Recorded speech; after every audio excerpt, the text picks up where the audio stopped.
Sebelum kita mulai pelajaran kita SBDing sedikit dulu ya, biar semangat sedikit. Siap, Ibu. Oke. SBDingnya tepuk fokus.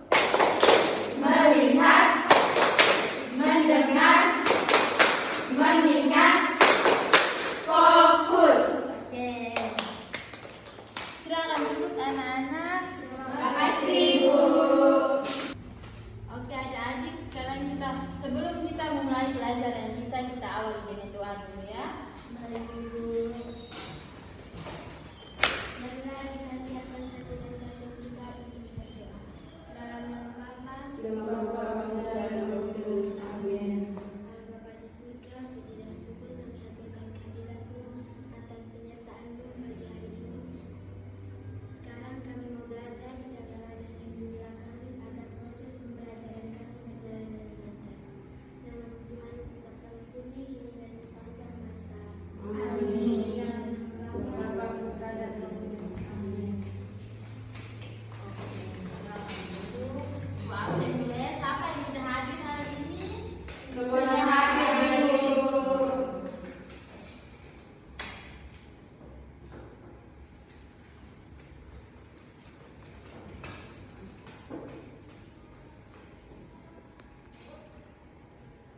Oke. Materi kita pada hari ini adalah Allah adalah sumber keselamatan sejati. Oke, jadi adik-adik itu mau tanya sedikit tentang keselamatan sejati itu seperti apa? Yang adik-adik mau tentang keselamatan sejati itu seperti apa? Ada yang tahu? Keselamatan sejati itu Yesus Kristus sendiri menurut saya. Oke, adik Novi ada yang lain lagi? saya Oke, keselamatan yang datang dari Allah sendiri. tepuk tangan kita semua sudah. Oke, dari keselamatan sejati itu penyelamatan dari Allah yang membawa manusia keluar dari dosa dan membawa ke dalam kehidupan kekal bersamanya.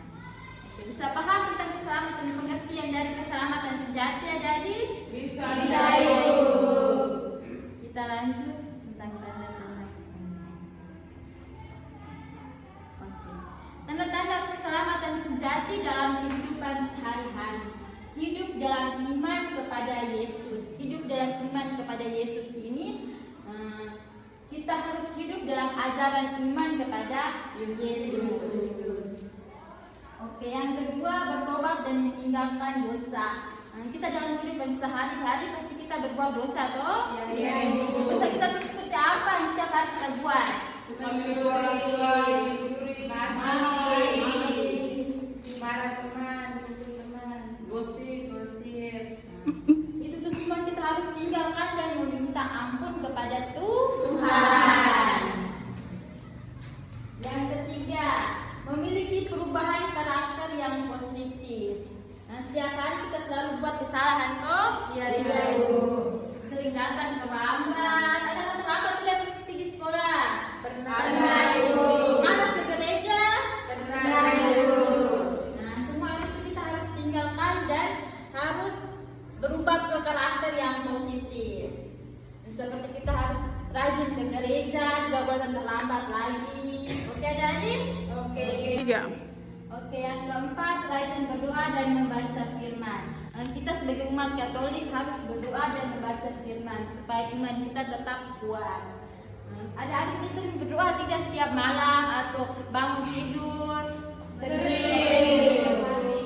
Jangan lupa dengan doa, doa itu penting sekali untuk kita. Iya, Ibu. Oke, yang kelima, mengasihi dan mengampuni sesama. Kita harus mengasihi dan mengampuni sesama. Ketika teman berbuat salah kepada kita harus mengampuni. Tidak boleh dendam. Karena sekarang ini masa-masa puasa, toh? Iya, Ibu. Yang keenam, berbuat baik dan menjadi berkat bagi orang lain. Kita harus berbuat baik kepada orang lain dan tidak boleh meminta imbalan. Ketika kita berbuat baik itu kita akan menjadi berkat bagi orang lain. Tidak boleh bilang macam bisa bantu dia nih, kenapa dia tidak bantu saya?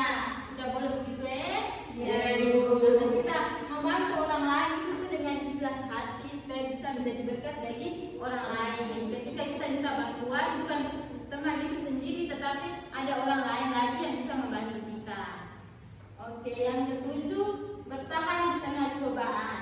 Kita harus bertahan di tengah cobaan. Ketika kita mengalami kesulitan, cobaan, kita tidak boleh menyerah. Oke, adik?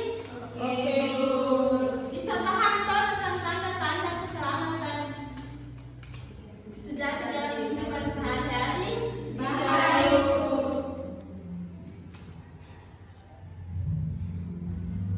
Oke, berikut cara mengembangkan iman dan kepercayaan.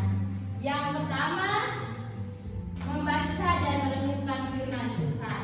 Kita harus membaca dan merenungkan firman Tuhan agar iman kita dan kepercayaan kita tetap kuat. Dan anak, yang kedua, rajin berdoa dan berkomunikasi dengan Tuhan. Berdoa sama dengan berkomunikasi. Kita harus berdoa, berbicara dengan Tuhan agar apa yang kita buat itu tuh berjalan dengan lancar. Yang ketiga, mengandalkan Tuhan dalam segala hal. Kita harus andalkan Tuhan dalam segala hal. Ketika kita berbuat sesuatu, kita tidak boleh misalnya saya sudah hebat, tidak boleh bilang saya sudah hebat jadi saya tidak perlu lagi berdoa apapun itu. Tidak boleh. Dalam berbuat sesuatu kita harus andalkan Tuhan dalam segala hal. Yang keempat, menghadapi cobaan dengan iman yang teguh. Kita harus menghadapi cobaan dengan iman yang teguh, tidak boleh menyerah. Kita harus teguh dalam iman agar permasalahan cobaan yang kita hadapi itu bisa ada jalan keluar. Oke, adik-adik, yang kelima, melayani Tuhan dan sesama dengan kasih. Kita melayani Tuhan itu tidak boleh setengah-setengah. Ketika ketua KBG menyuruh ada mereka jadi rektor atau misdinak, tidak boleh tolak toh. Ya, Ibu. Melayani Tuhan itu harus dengan Kasih dan ikhlas. Oke, sekarang kita mendalami teks kitab suci. Bisakah ada adik satu membaca teks kitab suci? Bisa.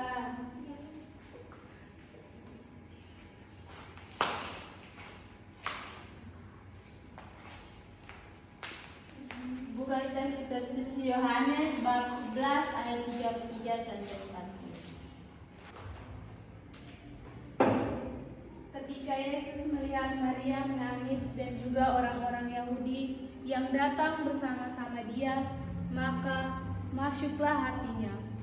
Ia sangat terharu dan berkata, "Di manakah dia kamu baringkan?" Jawab mereka, "Tuhan, marilah dan lihatlah."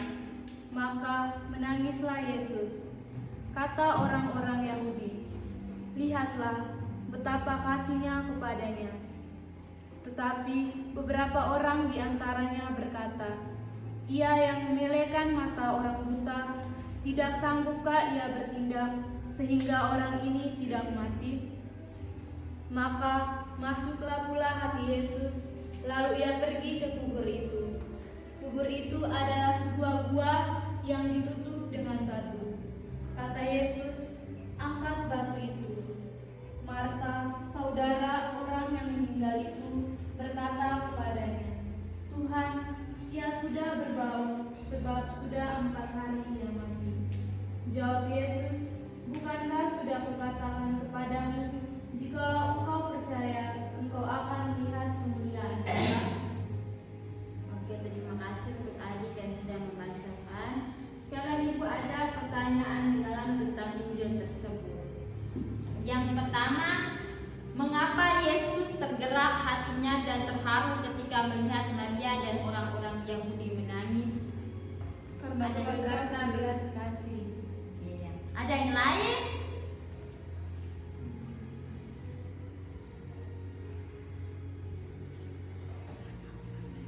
Karena Yesus tergerak hatinya bukan hanya karena belas kasih terhadap Maria dan orang-orang yang berduka, tetapi juga karena ia melihat realitas penderitaan manusia akibat dosa dan kematian.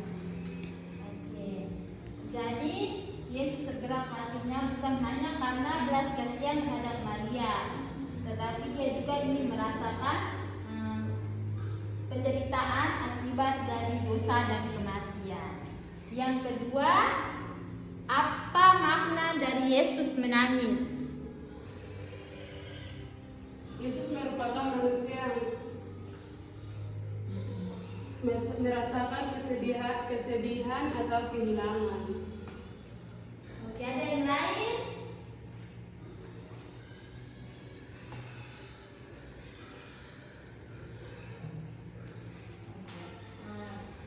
Makna dari Yesus menangis, Yesus juga manusia, dia juga merasakan kesedihan yang dirasakan oleh orang lain. Oke, yang ketiga, mengapa Yesus memerintah agar batu di depan kubur Lazarus disingkirkan?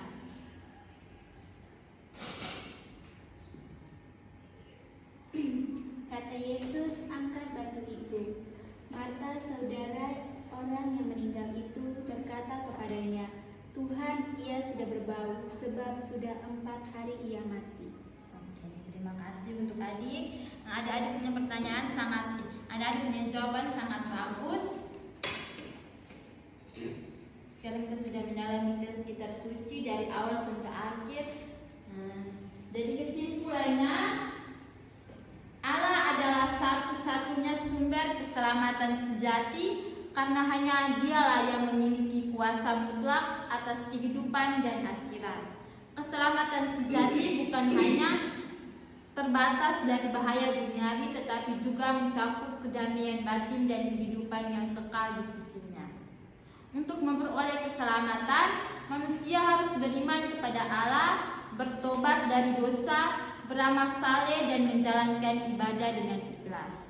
Keselamatan yang berasal dari Allah memberikan ketenangan jiwa, menjauhkan manusia dari ketakutan akan masa depan, dan membimbingnya menuju kehidupan yang penuh berkah. Oleh karena itu, berserah diri kepada Allah dan mengikuti petunjuknya adalah kunci untuk mencapai keselamatan sejati di dunia dan akhirat. Jadi keselamatan sejati itu, kunci mencapai keselamatan sejati di dunia akhirat, dan kita harus berserah diri seutuhnya kepada Tuhan dan percayainya. Oke, dari awal sampai akhir, adakah ada pertanyaan? Tidak. Mengerti kau tentang keselamatan sejati? Mengerti, Ibu. Sekarang Ibu akan memberikan tugas rumah untuk adik-adik supaya untuk membahas pada pertemuan berikutnya. Jadi tugasnya ada 3 nomor. Nanti dikerjakan dan kita bahas pada minggu berikutnya. Bisa toh? Bisa, Ibu.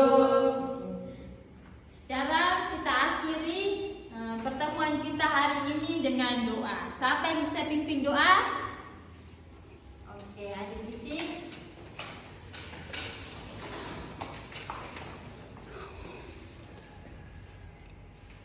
Ibu guru dan teman-teman, marilah kita siapkan hati dan bantu kita untuk berdoa. Dalam nama Bapa dan Putra dan Roh Kudus. Amin. Ya Allah Bapa dalam surga, puji dan syukur kami haturkan kehadirat-Mu, karena Engkau telah menjaga kami dari pembelajaran tadi hingga saat ini. Sebentar lagi kami akan mengikuti KBM kami selanjutnya. Kiranya Tuhan ulurkan tangan-Mu agar apa yang kami dengarkan nanti dapat bermanfaat bagi kami semua. Nama-Mu ya Tuhan kami puji kini dan sepanjang masa. Amin. Dalam nama Bapa. Oke, adik sampai jumpa, bertemu di minggu berikutnya ya. Iya, Ibu.